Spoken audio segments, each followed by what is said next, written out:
Welcome to Aussie investors. I am Anzac, and the ever incredible, the never duplicated, the genie of the lamp, Grosy, is here. Grosy. Whoop, whoop, whoop, whoop, whoop, whoop. So great news. You were just saying before I hit that record button, and I was like, shit, I got to hit this record button because this type of energy must be recorded. Yes. We're the two Aussie investors. We talk about property, shares, gold, cryptocurrency, and Novonix. Novonix, #1. or the ticker symbol NVX. And what a week it's had. #1, and what a week, what a day. Isn't it great to own Novonix? Oh, 8% rises in a day. Today. It's just great. Just today. Look, let's get it up. Why waste time? Yep. But before Show we the get it chart. up, we need to say the disclaimer. This is Yes. not fucking advice. It's anything but advice. Don't listen to us. We are Yep. professionals, but we are not advisors. We are Yes. not advisors. This is not Okay. financial advice. This is merely a discussion and opinions. Just Only. two people talking shit. Yeah. Can you see that, About Grosy? Stocks we love and the world of finance that we love. Let's jump into the one Yeah. I love the most out of anything. So Novonix, you know about it. I know about it. It Yep. makes components to batteries, which are used in electric vehicles, which are used for batteries, for everything. So the world's changing. Yep. People love batteries, and someone loved it today. Look at this. So up 7.96%. Started. I actually looked at it like when it started, and it came down. Did you know it was like down? Yeah, I saw that. Yeah, and then I didn't see it until until after lunch, and it pumped straight back up. I saw it then. I thought, wow, interesting, because we've had good news, you know. Yeah. And isn't it strange for it to be down? When I looked at it, it was only down 1% or so. And then I looked at it again, it was like here, 4% up. Yeah. And I think I sent it to everybody. I was like, look at this. And then it just kept going. It just kept going. Had its lunchtime dip like it always does. Yep. Ramps up. So 8% in one day, which is phenomenal. We've seen it heaps with NVX, but it's phenomenal. You can go down 8% as well, but I mean, we've had more ups than downs overall. There's 5 days there. Have a look at that. That's 5 days. So in 5 days, can you read that? 29.59% in 5 days. 5 days ago, you and I were doing this. Is that right? Yeah, we did it last Monday. It's Monday. Yeah. So in 5 days, we were a bit kind of funny because it dropped a bit, you know, like it was just plateauing. When we looked at it last Monday, we're showing it's plateaued over and last we're month. Frustrated because we're like, is it going to pump and beat that kind of $6? And it got close and then it went down. And has it beat that $5 and gone and beat that $6? Fuck yes. Look at this. Oh yeah. Tuesday. Okay. Boom. 5:30. Pumps up to Wednesday. 5:50. Pumps up again. Big day Thursday. $6 into the sixes. Look, still going strong. 6:33. This was great. You know. Yeah.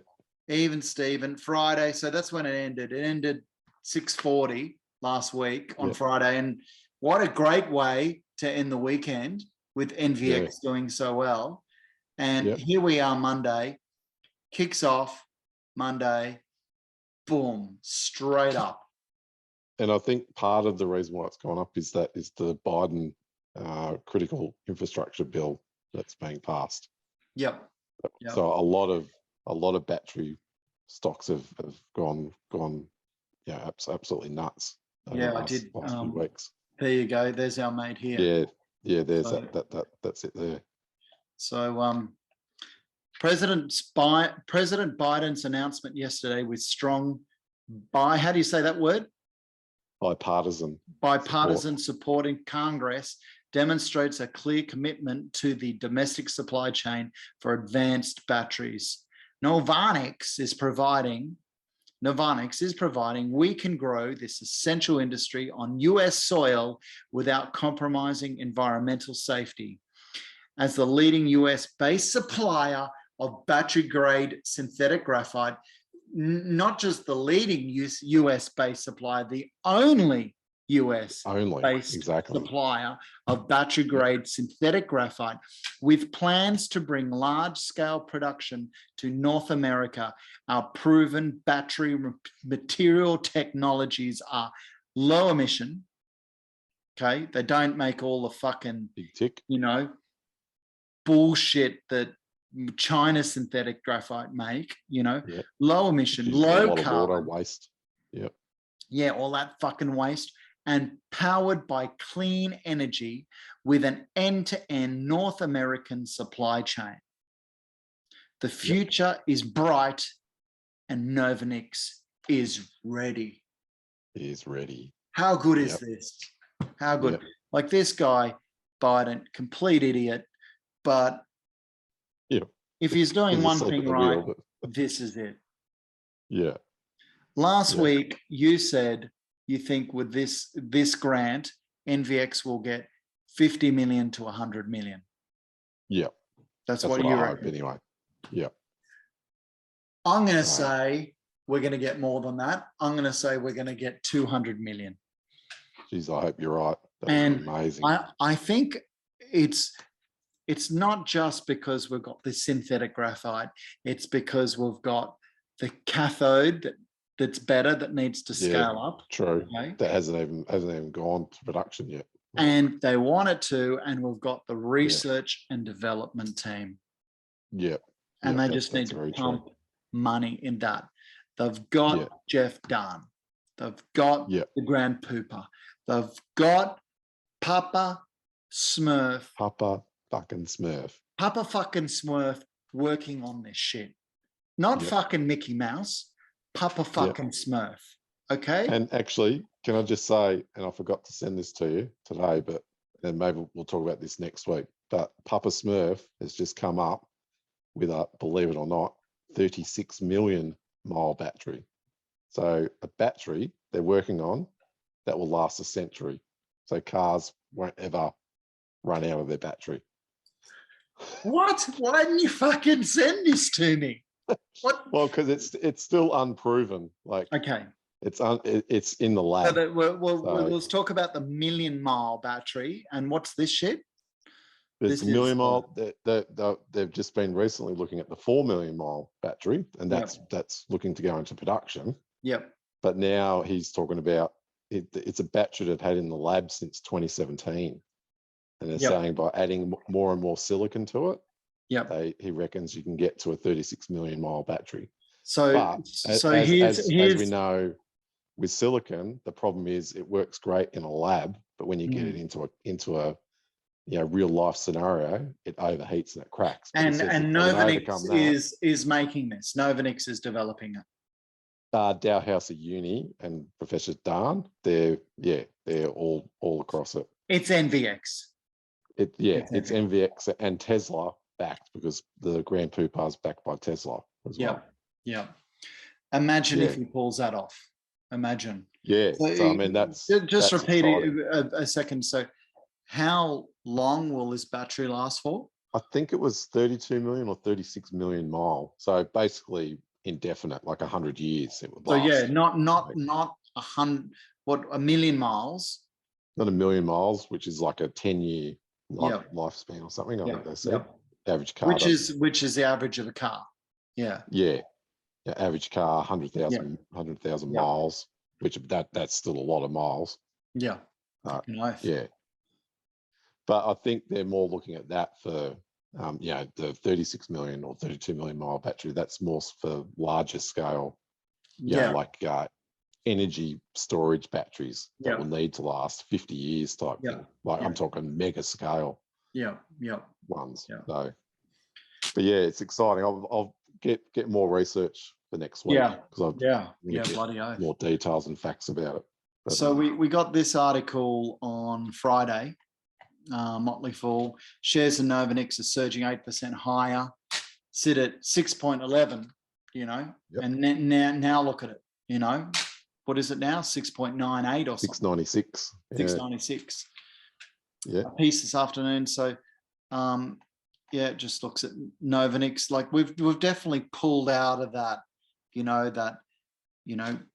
We just couldn't break that $5-6 mark. You know. Yeah. Just trading sideways. And we surely have now. Look, we did it on Friday. Okay, I'm not going to read this because it's a bit old, and I do want to read this one here. The ASX 200. When did this come out? I think this is 31st. That was Friday as well. Yeah, Friday as well, but it's just better. The ASX 200 just had its longest winning streak since 2017. What's doing? Okay. So Australian January sell-off is in a distant memory now as Australian stocks come charging back, no pun intended, with charging.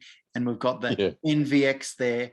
And look, NVX is up there with the big boys, the FMGs. Okay, Lake isn't a big boy, but it's a big boy now. The Rios, the BHPs. Look at it. Look at it. It's leading the race. NVX is that cunt there. That fucking cunt there. Believe it or not, the S&P ASX 200 index just enjoyed its longest winning period in 5 years. Is that right? Yeah. Is that right? Yeah. According to some wanker, market strategist Jessica, nice name, on Thursday afternoon, shout out to my sister Jessica. It's the longest win streak since 2017, she said. The material sector is up the most, is up the most, up 2%, while tech stocks are down 1.4. Yeah. Interesting. What's NVX?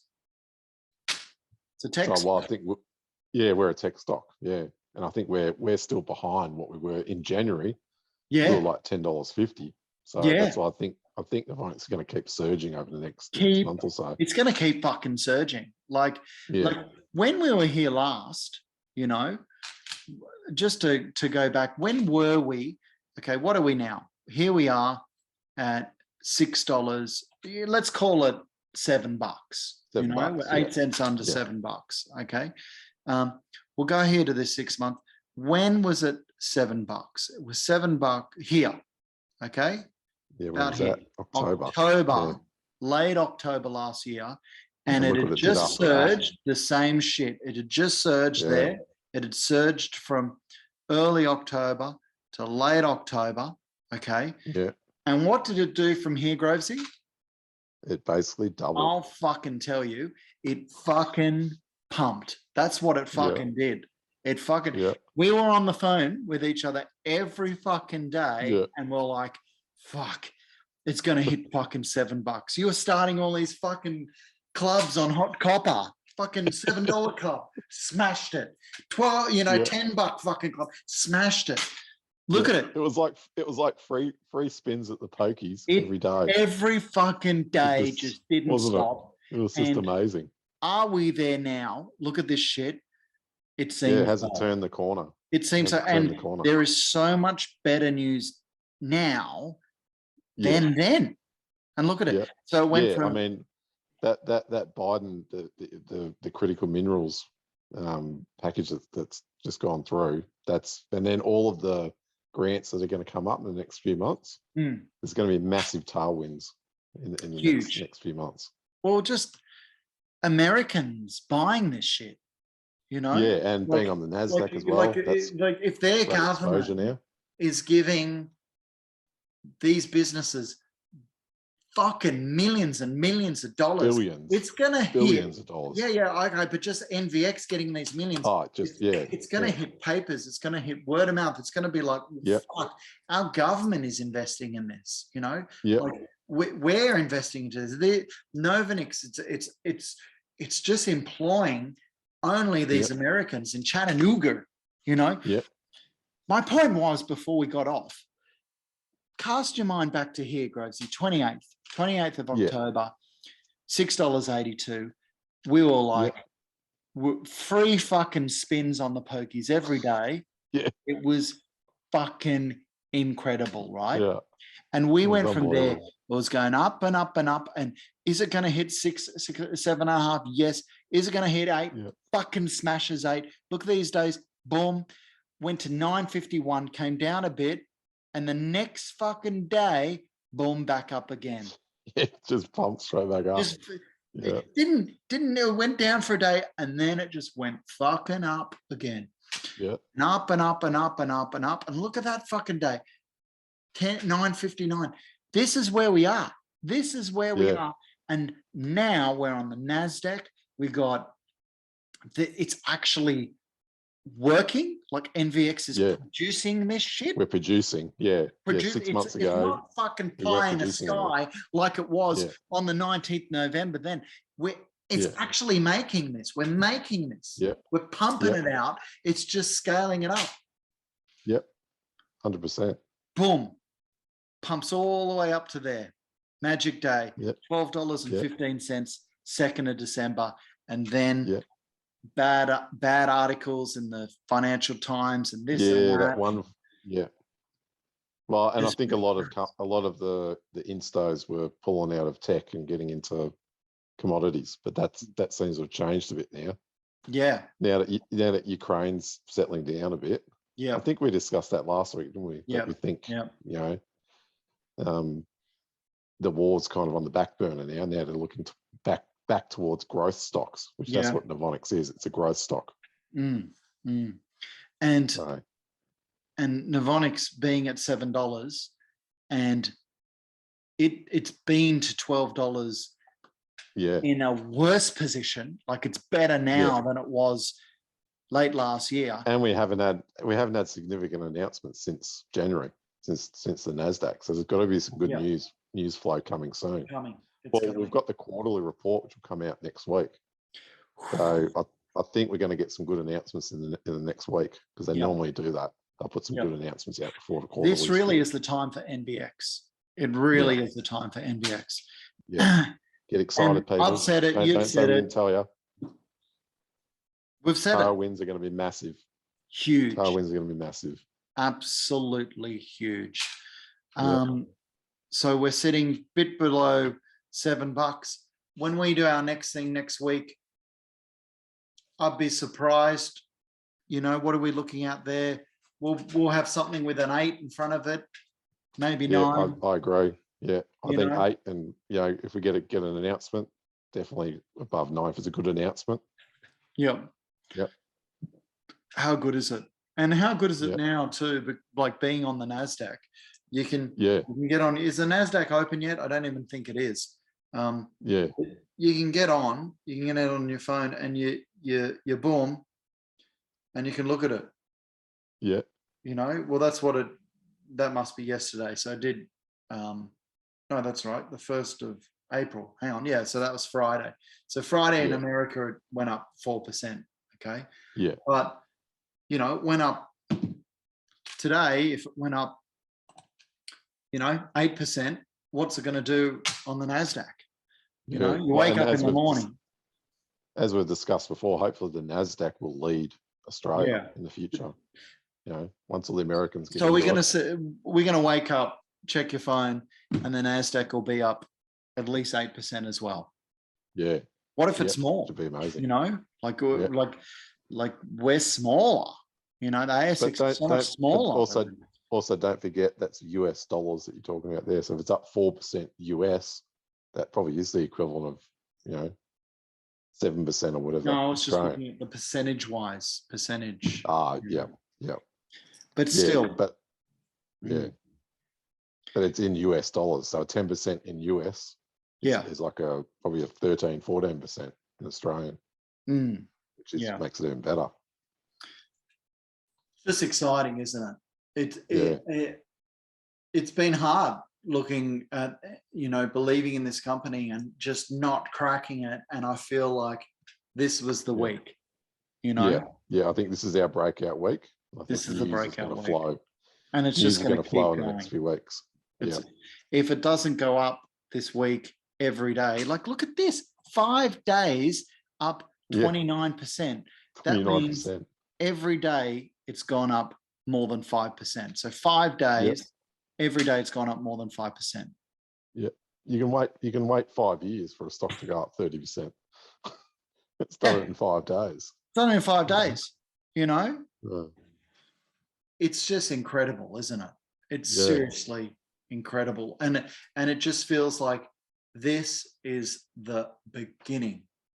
Yeah. The beginning of the next surge. Wait till we get these grants. Yeah. So exciting. And Okay. if cathode takes off, like we've said, that's the big one, I reckon. Cathode. Yeah. If they get some offtake agreements, or actually. God, I'm just thinking about this thing you said before. This battery that can last 100 years. Yeah, in the 30s. Yeah, I mean, if they can get that to commercial production as well, I mean, that has massive benefits for the world. And if Jeff Dahn makes it, then who can get their sticky little paws on it? It's only NVX, right? Yep. You know. Yep. Well, and Tesla, because he's employed, and Dow Housing. And Tesla. They're going to have that, and Tesla, because they'll have the IP rights. Yeah. Yeah, that's fine. No problem. Yeah. I don't mind working with Tesla. Yeah, bloody hell. So Tesla will have this battery that lasts a century, and everybody else has this battery. Well, Novonix will have this battery that lasts a century, and everybody else will have this battery that lasts 10 years. People are going to be like, I want that battery. They're already saying they want fucking Novonix's battery. Exactly, yeah. But I think this will more be for like commercial scale batteries, for like, to store, energy from like a suburb thing. Yeah, which you're gonna need those to last. Which is happening. 50, well, they're gonna years. put these, like this. If they use the synthetic what's it called? The silicon. If they use the silicon in a battery, make it last 100 years. They'll use it everywhere. Silicon's not fucking expensive, No. We'll make them all. It's just the biggest challenge is that it doesn't crack under pressure. Yeah. Like a plastic chair. Yeah, exactly. Yeah. Well, we're waiting for we didn't do Grovesy's points. Oh yeah. Do Grovesy's points? I think we've got the articles, haven't we? Yeah. Do you want to do Grovesy's points? Yeah. Okay. Grovesy's points of the day. NVX. That was last week. Yeah. NVX budget. Yep, the budget, which hopefully our guest speaker will come in to talk about. Yeah, we're waiting, Andrew. Yep. And we did that last week too. What else? We had that new thing, the what would you do? Oh yeah, our hypothetical scenarios. Want to do that now? Yeah, okay. Yeah, let's do that one. Right, it's just here. This is what if scenarios. Yeah. Well, I wrote it down. So what would you do segment? Not advice, purely hypothetical. So we're saying that again. So Joe Blokes has just received 500,000 inheritance. Lucky Joe Blokes. He owns 2 apartments. Pretty good. Yeah. Good suburbs where he wants to live. Good on him.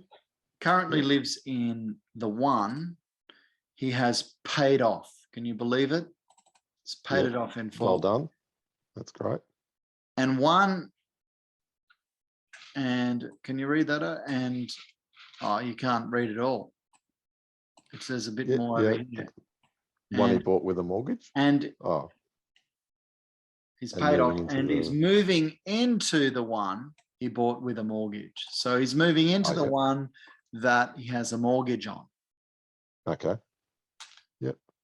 And he's going to rent out the other one?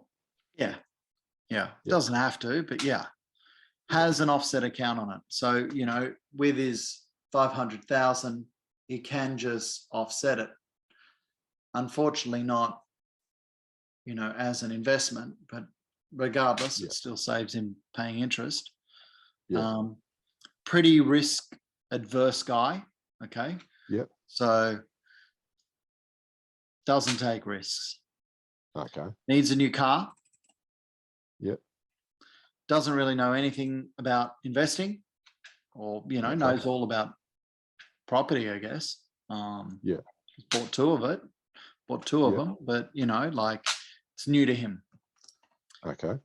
Married, no kids, has an international holiday plan, so I guess needs a bit of money to party overseas, whatever. Yeah. May want a career change, needs a bit of money for courses, blah blah blah. So it needs a, can't have it all tied up in another property or something. I guess can, but anyway. So yeah. So there you go. Do you want me to write what you think, or I've already written what I think? Should I go through my answer? Yeah, go. No, you go first. You go first. All right. I'll go first. Do you want me to type it or just talk? Well, I guess you'd probably need to know how much he's got on the place he's moving into, as in the mortgage. Oh, it's more than 500. Yeah. Okay. Yeah. Well, so he could offset it all. Right. Yeah. Well, that's one option, is to just park it in his offset account, because then he's got readily available funds. Yeah. I guess the risk with that is you're only really offsetting, say, 2.5%, if that's what his interest rate is. Yeah. When you could be making 7 to 10% if you put it into either buying another property or put it into shares. But if he's a risk, 7 to 10% is 4 times that, Yeah, that's I just plucking averages out here. Yeah. Like generally property will go up, roughly between 5 and 10%, shares between 7 and 10% a year, if you average it all out. But if he's risk adverse, then he he'd want to put half into the offset. Oh, Andrew Chi just waited the room.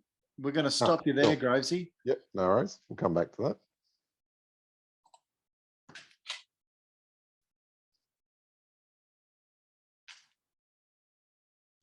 Andrew, connecting to audio.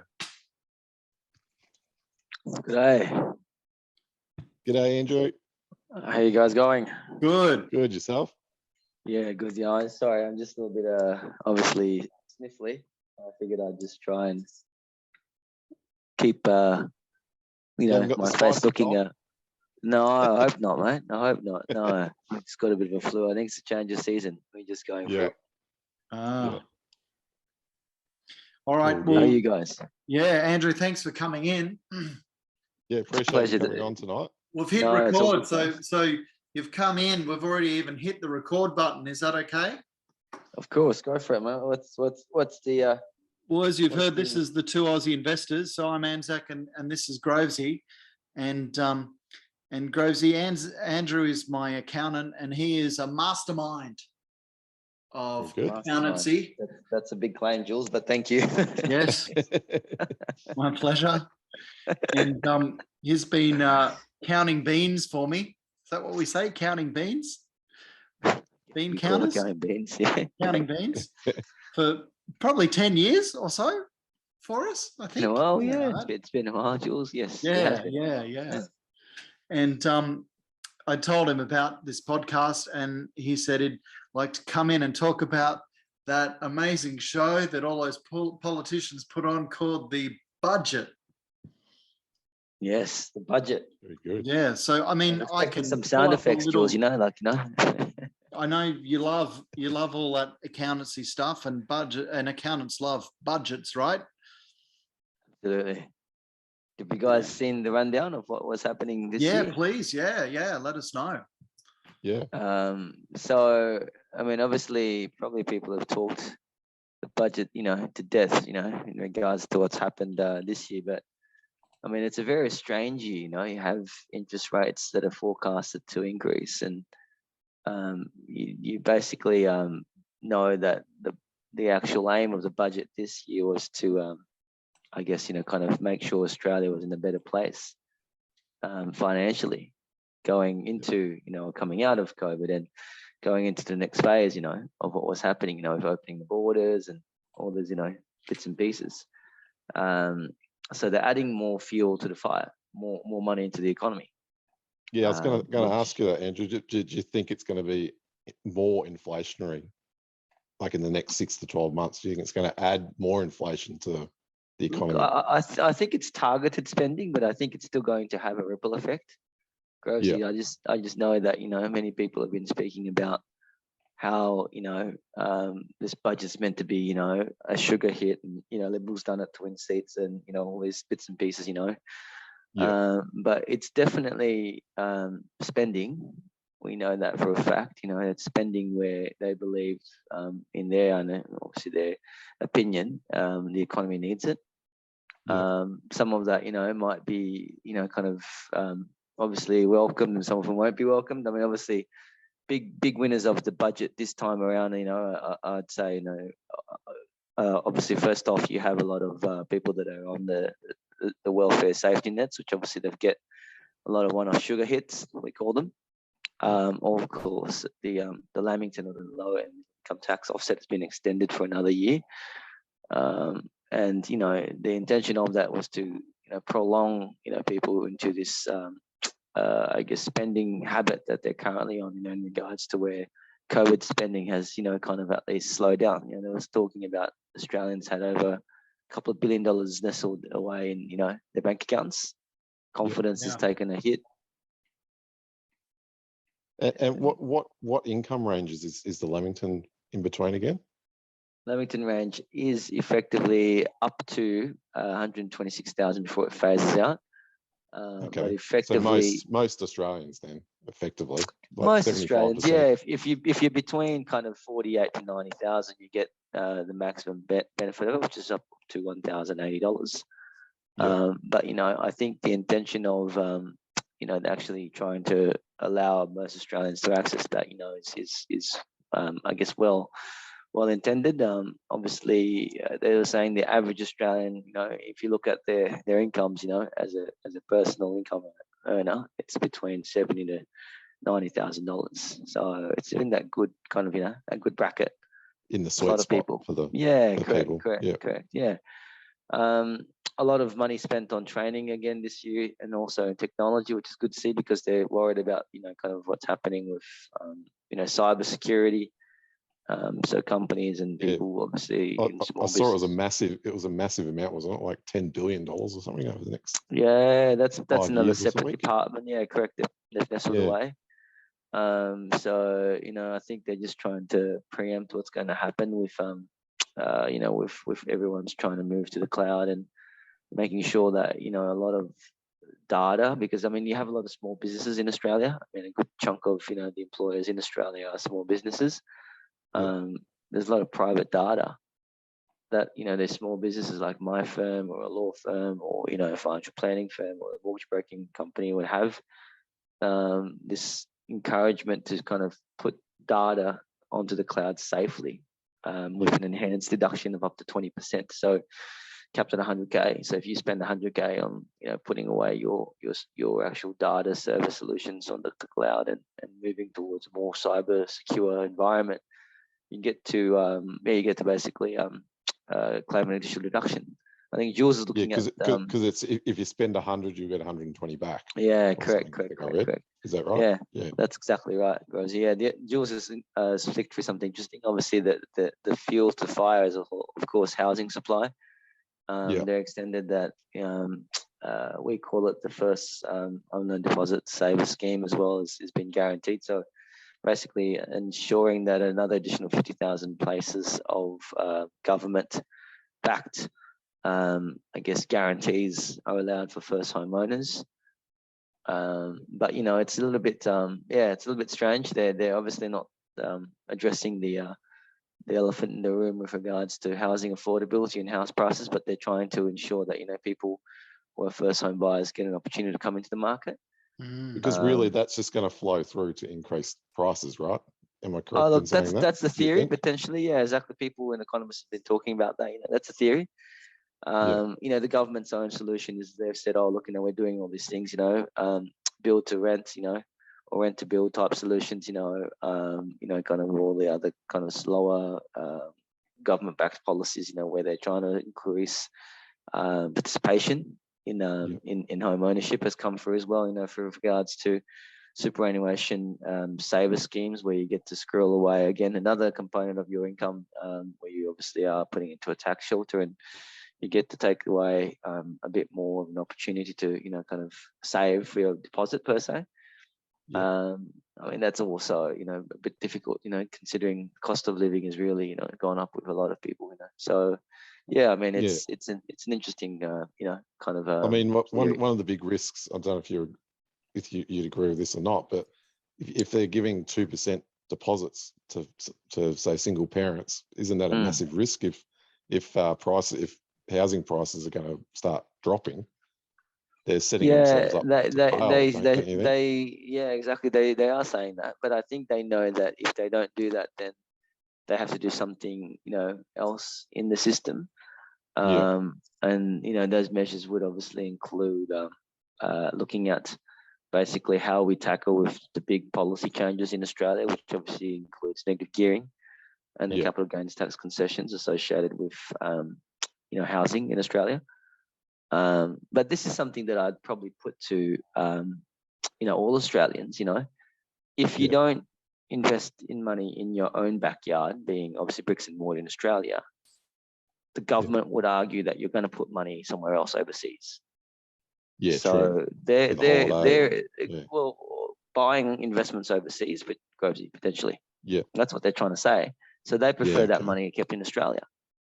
Hence why, in a way, I'm assuming they're thinking that, hey, why don't we, give more? It was intended to give more people kind of encouragement to kind of put their money into investments so that they wouldn't have to fund their retirements, But they're thinking, all right, why don't we encourage them to keep the money in the country, build up our own system, rather than sending it off to China, for example, particularly with all the geopolitical issues at the moment. Well, absolutely, investment.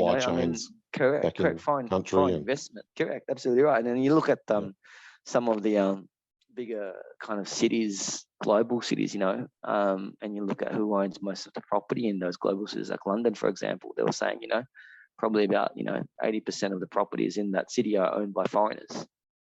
Really? Wow. Well, it's just one particular postcode, don't get me wrong, but obviously from that perspective, they're saying that it's because it's gone too expensive for locals to basically purchase. But that's really what I think Australia is trying to kind of think of, how to kind of encourage people to participate in the local economy. I guess it's trying to get them to take that first step, isn't it? Like just get into the market. Yeah, correct. But, one of the points I made the other week was there's a risk in doing nothing as well. That someone told me that years ago, and they said sometimes you better to do something rather than nothing. Doing nothing is actually a risk as well. Yeah, absolutely. Well, that's a very hot point, and many people see that as being a very much political issue, because certain parties who have obviously I guess people who are constituents of that party who are more affluent, then and they make it a big kind of I guess political issue. If they call it I guess the haves and have-nots, and basically they make it an issue about people who have obviously got a lot more assets are better off placed than those, then basically who are starting out. But I just believe that, if you actually look at an economy compared to Australia, like, for example, the US, that's also the same system, and Europe, if you look at, for example, the UK, again, another Commonwealth country, that's also got the same system. Even talking about a communist country such as China, same thing, that's got the same system as well. Obviously the affluency tends to obviously allow people to have more of an advantage in business and in assets, and it's just basically the way it's been set up, from many years ago, from capitalism, I'd say. and it's only, I guess, when you have a look at a country such as, Sweden or the Nordic countries where they tax you, heavily on just income, that's when you see a bit more of I guess, a progressive More of a system where socialist, people, like socialist system, correct, and they're trying to put more money back into, education, healthcare, and all those good things, But it's very much, horses for courses, and people who look at these schemes need to kind of make a decision, where the broader kind of population and constituents really want to achieve in their life. And I mean, to be honest, Australia does have a pretty good policy, and it gives opportunity for migrants. I mean, look, we're still welcoming migrants now today, and obviously what's going on with the war in the Ukraine and all these things. So I'm pretty sure there's a lot more people losing their lives and houses, that Australia's opening up, temporary visas, refugee visas, so we're pretty open on that stuff. I mean, that's one thing we do very well, isn't it? Welcoming people to the country and providing opportunity. That's the big thing. Got to provide opportunities for people. Yeah, definitely. I think that's the way. I think right now, it's a bit more it's a bit more of a different economy where it sits, with regards to it's now multicultural. People obviously have their own kind of targets and where they want to live and where they want to buy. I mean, many years ago, you never think about it, but the inner city suburbs, like even St. Peter's, Newtown, they're really now kind of welcoming places. People want to live there, Well, I'm here in Melbourne, and Footscray is kind of becoming trendy now. Well, Fitzroy absolutely. They used to call it Foot Scary, I think, right? Many years ago, right? Yeah, that's right. So it's basically the same thing, It's just everywhere in Australia we're seeing it, right? Yeah. Anyway, but that's the budget for kind of a bit of a snapshot. But look, can I ask you one question on the budget? Last question.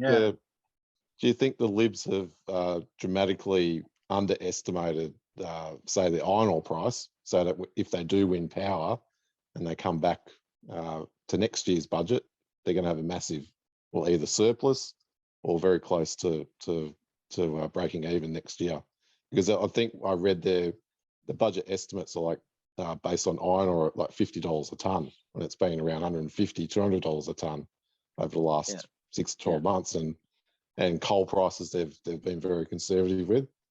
So do you think it's they've done the right thing there, or like is it setting it? Look, I think there's always a bit of an assumption in all budgets, Grozy, that they have to take into account. I don't really know why they've obviously considerably put that into play, but it's always important that Australia is a very mineral rich country.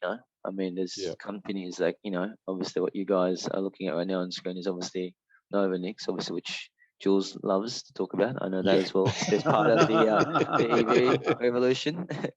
But bottom line is it's an area where I think renewables needs to come into the picture, and everyone knows about this play, right? But it's not a switch where you go, all right, I'm gonna go across. It's going to take 5-10 years at least. It's going to take many years, exactly right. But I still think that whatever happens with the budget this year, I think China's got a big say in it, unfortunately. Unfortunately, I guess both sides of the coin. It's always hard because in a transaction led world, we are trading with China more and more, and many of our Western allied countries, obviously try and help us with regards to the political environment, but it is still political. We don't know what's going to happen. I mean, I've heard China was going to build their own kind of iron ore mines, to take over supply, where the Pilbara right now is kind of the best quality ore and the cheapest to produce globally. But I still think that if there's a way, there's always a will. China, if they just throw money at it, and then it just becomes a vision for them, which is which obviously they're thinking about a 50-year plan, to be honest, and it's quite scary, to be honest. Looking at these as little dips, I guess, wouldn't they? Yeah, correct. It's very scary, and that's why I think I mean, we're getting to more political discussions here, guys, but I think obviously we're getting concerned about China putting in a relationship, you know, kind of investment with the Solomon Islands, you know, and all these things recently, right? Yeah. But you know, it's a really right now. I think we're getting to a place where capitalism has now kind of looked at globalization in the last 10 years as being, you know, the main kind of footprint where all, you know, kind of countries have tried to align their supply chains to make things cheaper. And now because of the fact COVID had hit, and now obviously Ukraine has led us to believe that, you know, we're being more and more exposed to our supply chains in Australia. I think now we're starting to spread and kind of build our own nationalistic, you know, supply chains back up again. If you look at some of the actual budget 22, you know, kind of programs and grants, they're actually looking at building a national supply, you know, building a national supply for masks, vaccines. Yeah, it's all in there. We're thinking about our national supply again. So I think that's what's happening, interestingly, you know, globally. And I don't think it's only happening in Australia, but I think everywhere around the world, you know. Well, and that they just signed a free trade agreement with India the other day as well. Absolutely right. Absolutely right. I mean, we're just, that's a good opportunity for Australia, you know. So I think it's an opportunity for most of our wine producers, you know, to get into that market where China could lock this out, you know. And I think, you know, but it's just bizarre, you know. You think about it, you know, we tried to stop our, or we closed and shut down our own car manufacturing, you know, ability, you know, and we shut it all down. Like 10 years ago. Yeah, absolutely right. Coming back. It has to come back in the shape, way, or form. You know, I think we just, you know, need to look at how, you know, basically our supply chains are being, you know, kind of now brought back to Australia. I mean, I think a big focus on that is as well as defence. A lot of the defence budget that they're talking about is about, you know, making sure that Australian suppliers can provide, you know, kind of solutions, you know. As much as, you know, we rely on our allies, I think Australia needs to kind of look at funding, you know, for, you know, kind of budgets and military spend, you know. That's a very good point. Because which you never kind of ties know into this. America might move away at some point. You just don't know, do you? Yeah, correct. That's which ties into this, you know, kind of screen that Jules on about Novonix. You know, it's a big, you know, it's a big player, you know, obviously in what, you know, it has to kind of look at in the battery revolution market, not only for, you know, kind of commercial or residential supply, but even government supply, military supply. You know, it's interesting, you know.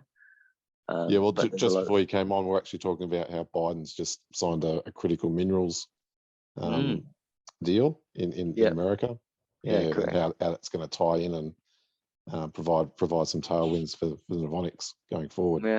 And then hopefully the Australian government provides some incentives as well. Well, they're supposed to. Local based producers. They're supposed to. I'm not too sure. Correct. I'm not too sure if that's going to come through, but one of the actually interesting local suppliers, I think today, or local minerals companies, I think. No, we lost you a bit, Andrew. Can you hear us? Yeah, Jules, hi. Oh, there. That's better. So I think a lot of the local lithium producers jumped today in stock price as well. Yeah, they've been gone absolutely nuts the last week. Absolutely nuts, exactly. Yeah, lithium, nickel. Well, nickel prices have gone absolutely spastic. Like, yeah, correct. The exchange melted down. It went on hold for like a week. Because it went like above $100,000 a ton. Jeez. I'm not sure what it's at the moment, but So all these battery materials are they're in such high demand at the moment. I think it's going to be the case anyway, you know, where a lot of, you know, I think our future spend will be based on, you know, looking at a way that we can convert energy and sustainable energy. And I think, you know, that's how we hit our targets, you know, for a lot of these commitments that we've made for certain protocols, you know, with climate change, you know. Yeah, for the 2030, you know, is that what you're talking 2030 about? Paris Paris Protocol, and as well as, you know, what we I guess committed as well with regards to, you know, kind of the I guess the Global Assembly for UN. So, you know, it's a hard, you know, because we are the biggest minerals exporter in the world, you know, in terms of country, and, you know, we are obviously the biggest carbon, you know, kind of consumer. Especially with coal. I mean, it's interesting, right? You know, what happened was China kind of slapped a ban on Australian coal, Australian thermal coal. you know, basically that demand was picked up locally by, you know, kind of other people as well that managed to supply into the US market or basically into the Indonesian market as well. Then funnily enough, you know, you basically port the Australian coal for Indonesia and then you sell it to China and then take it. It's stupid. Too much politics, you know. It's a really weird way that China kind of thinks, but you know, they have to pay a 30% premium, you know, it goes through Indonesia. All right, go for it.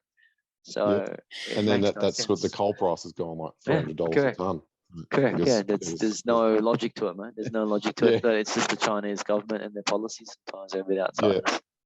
But it's actually it's a huge benefit for Australia. I see it as, that's what I was saying before. I think, you know, the budget might actually go to surplus next year, believe it or not, or close to, you know. Because I hope so. I hope so, because they are forecasting, you know, a couple more deficits, to be honest with Grovesy, I think. Yeah, I mean they've just racked up 700 billion in debt, so they need a couple of surpluses. But I just thought it's interesting how it's kind of how China's actually going to kind of fund our return to a surplus essentially by them trying to block us selling coal. It's actually increased the price of coal, and same as iron ore. By them trying to manipulate the market, it's actually backfired on them. Well, yeah, exactly. And then, I mean, the silly thing is that, you know, they've got cities in China which obviously don't have enough coal, right? This is now steam coal, you know. Yeah, lights were going off earlier. Lights going off. Factories are not being able to be, you know, kind of fueled, and people are, you know, getting sick and passing. You know, it's ridiculous, you know. Yeah. The government sometimes misses the point. So what do you do? Yeah. What do you do? So out of the budget then, like, who do you think are the biggest winners? Out of the budget, I think this year definitely the biggest winners are the SMEs. I mean, that's one thing that I'd say that, you know, I mean, obviously this is now a separate moot point, but, you know, the government has expanded, you know, kind of access to employee share schemes, which allows them to access a bit more of a incentive to bring a lot of these offshore talented, you know, kind of skilled programmers back to Australia. You know, there's also ways that they're obviously looking at trying to obviously bring people that have that talent through different visas and all these things as well. But there is definitely also access to, I'd call it more grants that obviously that they're pushing out to obviously allow us to get access to funding with technology investments. They've got, you know, obviously as well different type of access areas where, for example, like there's meant to be a digital tax offset coming through, where, for example, if you create a game in Australia and you license it internationally, you know, some of that income is taxed concessionally. There's also the patents that you develop in Australia, and then if you develop license income to generate, you know, more income to Australia, that tax or that income is tax concession as well. So, I mean, they're trying to, cool. They're trying to encourage, you know. So they're trying to create like a Silicon Valley and like in a way they are, correct. It's better late than never. But you know, I mean, I haven't heard of that. That's yeah. amazing. I mean, the patent box thing has obviously been announced probably the last 12 months before the budget, but I think it kind of firms it up in this budget as well. Employee access schemes, I think that's been announced in this budget. That digital tax offset that's been announced 6 months ago, but it hasn't been actually formed out yet in terms of a bill yet. But it's interesting. They're just focusing on, I'd say, you know, the next digital market, you know, which I think, you know, with the price of crypto, that's great, because I mean, all of our good talent's gone off, like Atlassian, all those guys go to Silicon Valley. So we can I mean, they are coming back now. Atlassian's building that tower up in central Sydney. Yeah, true. Yeah. So, but like if you can get them to stay in Australia for the whole time and educate people here as well. Absolutely. That's where our services base should be anyway. Yeah. That's interesting. Yeah, so that's where we sit. Jules, what's going on there, man? What do you? I'm just, I'll be honest, a lot goes over my head, and I'm glad I've got Grovesy here, who's the brains of the two Aussie investors. I wouldn't say that. Yeah, well, it's more about we're in trouble if I'm the brains, Jules. Lack of brains than anyway. But Andrew, thank you so much, mate, for coming in. So Andrew, can you give our viewers a shout out for your business in case they wanted to use your services? I appreciate it. I appreciate it, guys. Yeah, so obviously my company is called Structured Tax and Accounting Professionals. We mostly help SMEs. You know, Jules has many businesses. He's a serial entrepreneur. Jules, would you say? Am I your most confusing client? because No, man, I got you're property, relatively crypto, and shares, and businesses, and sole traders, and It must be a nightmare doing your tax. you know, and I do Well, apologize. we'll leave the crypto for another day, man. That's a separate topic altogether, mate. There you go. There you go. But I think there's a lot of there's a lot of clients that we do obviously service. But yeah, please look us up on the internet, structuretax.com.au, and if you go on your queries, I'll leave a link. there's a section there. Easy, guys. But thank you, Andrew. Awesome. Thanks for having us. It's great to have your brains, because appreciate it, guys. You don't want to be the smartest one in the room. That's how I constantly tell myself that when I'm around you and your team, and lucky I'm not. Thanks, Andrew. Cheers, guys. Have a good night. All right. Thanks, Andrew. Good on you, mate. Bye. Appreciate your time. Thanks. Oh, that was good, Gracie, wasn't it? Could you pop his site up just for our viewers? Yep. Okay. All right. So structure. That's right. Maybe when you do the editing, just put the link up in like a big structured text. Yeah, that was really good. He's excellent. And Some very good points there. I am a very confusing client for him. I can only imagine. And I know I am, so I try to be as nice as possible, like that's all I've got. I can be nice, but I still do heaps too. But he's actually improved my life having just the one accountant. Like before that, I did the H&R block, and you'd sometimes see the same person, but sometimes you'd see someone else. But if you got the same person, that costs a little bit more, maybe, but it's deductible anyway. And I'm the same. I've got my accountant here in Point Cook. We've had him for years, but they know that's our what you history. Want. They know our history. They know what we're looking to do in the future, and even little things too. Like this year, we a meeting ends in 10 minutes. We'll just finish it soon. I got a screen that said your meeting ends in 10 minutes. But what was I saying before that came up? Oh yeah, just I can't remember. That's my brain at the moment. You got a newborn baby. It's understandable. No, what was I? Can you remember? I was rambling on about something. I can't remember. Can you remember? I can't remember. Talking on about having the one accountant. Oh yeah, the H&R block. Yeah. You used to. Which is that's exactly what I've done as well. 10 years ago, I stopped going to the cheap ass accountants. You might as well pay that extra amount of money. Oh, sorry, yeah. So you pay a bit more, but they get more back. And that's what I was going to say too. I also just bought the advice they give you as well. The advice they give you. I bought a vehicle through the business, which is a van. Yeah. I don't even use it, and it's all the bloke that works in the business uses it and pays for it, or the business does, I guess. But he helped organize that and do all that. So it's not just getting there and doing a little tax and ticking boxes. Like he does more than that. Anyway, all right. Well, so I guess our advice is to viewers: get good advice, pay for it. Don't skimp on it. Don't fucking listen to us. Pay for it. Get smart blokes like Andrew to help you out. Yeah, true. Because they're gonna save you. They're gonna make you more money than it's going to cost you at the end of the day. Exactly.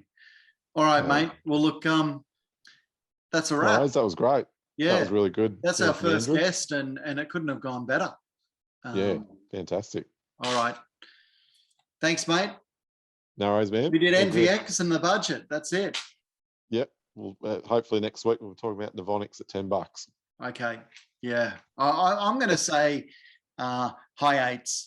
That's what I'm going to say, which is huge. Let's make a. Oh, hang on. We didn't finish our hypothetical. Or we'll okay. Well, let's do it quick. Yep.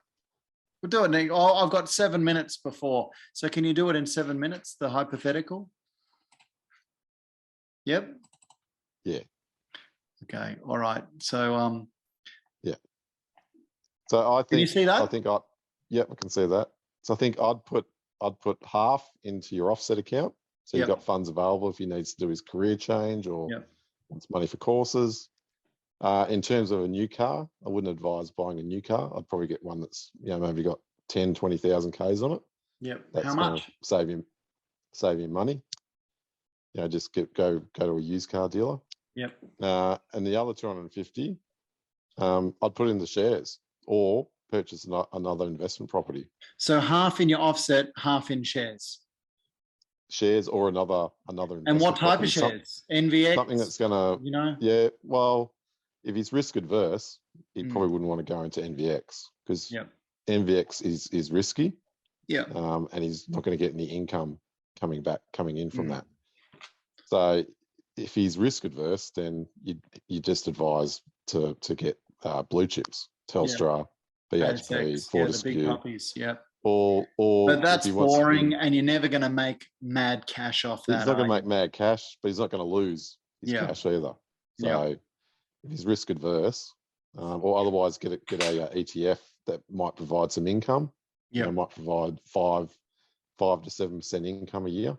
Yeah. So on 250 grand, that'd be like 20 grand a year in income. Yeah. Yeah. It's good income. If that's all what right. he wants, this is what I wrote. Want to see what I wrote? Yep. I'd say buy a Tesla, 60K. Buy a Tesla. Yep. Yep. Yeah. Actually, that's really good advice because of the cost of fuel at the moment. Yeah. Yep.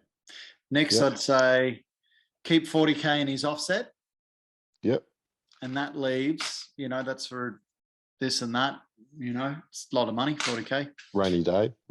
Probably got a bit of other savings you can add to that. 100K in an ASX 200 ETF. Nice and safe. Like we're just saying. Yep. 50K in gold stocks, which again, safe, a bit of a hedge, Yep. 150K 150 Novonix. in NVX. On NVX, in NVX. Yeah. Because I feel that. I mean, that's what I'd do as well, but I'm more of a punter. But if you don't take a chance, then you're never going to get ahead. You're never going to get ahead buying your ETFs, are you? No. Let's look at it. 150K. If you bought this 150K, even at that $5, what would it be now when it's $7? Yeah. Thousands and thousands and thousands. Well, just today, he would have made 15,000. Just today, and you're not going to get 10% that increase. Yeah, exactly. You just said you get that for a year off your way. 250K in an ETF, you get that all year, and you make that just today. Okay. Yeah. And I'd say 100K in crypto, which as you know, and I know you don't, you definitely wouldn't agree with that, but I really think that crypto's moving up, whatever that song is. So there you go. That's what I reckon. But it's not advice, is it? It's not advice. No. If you want advice, speak to Andrew. Exactly. Yeah. Speak to the professionals, not us. This is just not us. We're not the professionals. This is our hypothetical. What we do. Type scenario. Our first guest, Grovesy, that was great. I want to get some real estate agents in. I want to get some mates in. Yeah, that was awesome. Let's do it. And it made me realize, thank God I've got you here in Two Aussie Investors, because a lot went over my head, Anyway, but to sum it up, the budget was a big show for those politicians, wasn't it? Yeah. Yeah. Well, and the big winners are the everyday Aussies and small to medium businesses, as you were saying. We're the everyday Aussies. Us, everyday Aussies. You and me, everyday Aussies that like a punt and like to invest and want a better life. And you only get that by doing something, by buying property, by buying shares, by buying some crypto, by taking a stab, not sitting around scratching your nuts and thinking, I wish I did that, because no one gives a fuck about shit you never did. Exactly. Yep. Don't forget that. See you, cuz. 100%, cuz. See you, cuz. Hey, right. All right.